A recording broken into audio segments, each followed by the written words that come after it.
Indra Priawan dilaporkan tantenya ke Mabes Polri, buntut polemik jatah saham. Mintarsi, tante dari Indra Priawan, datang bersama kuasa hukumnya Kamarudin Simanjuntak ke Mabes Polri. Mintarsi melaporkan suami dari Nikita Willy itu karena urusan jatah saham yang sejak beberapa waktu lalu dikeluhkan. Kamarudin mengatakan laporan yang dilakukan bersama kliennya itu terkait adanya dugaan pemalsuan akta CV.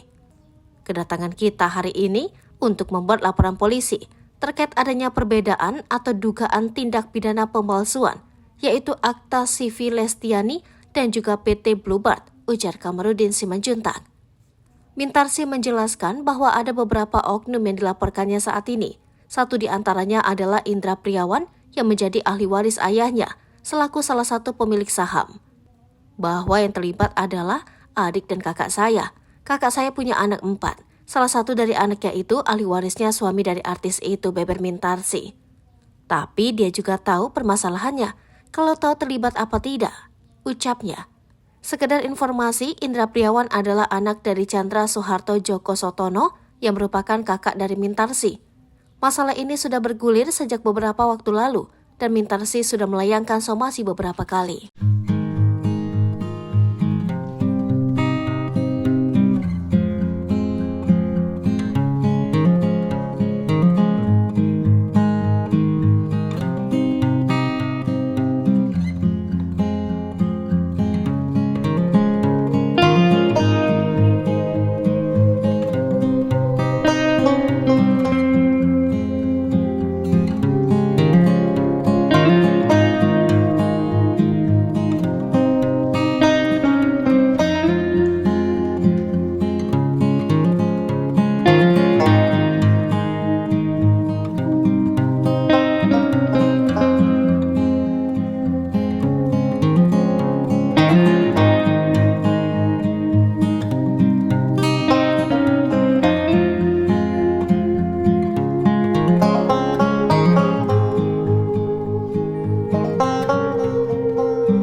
Hai pemirsa Sri Popo TV, jangan lupa komen, like, dan subscribe, serta tonton terus berita-berita terupdate lainnya ya.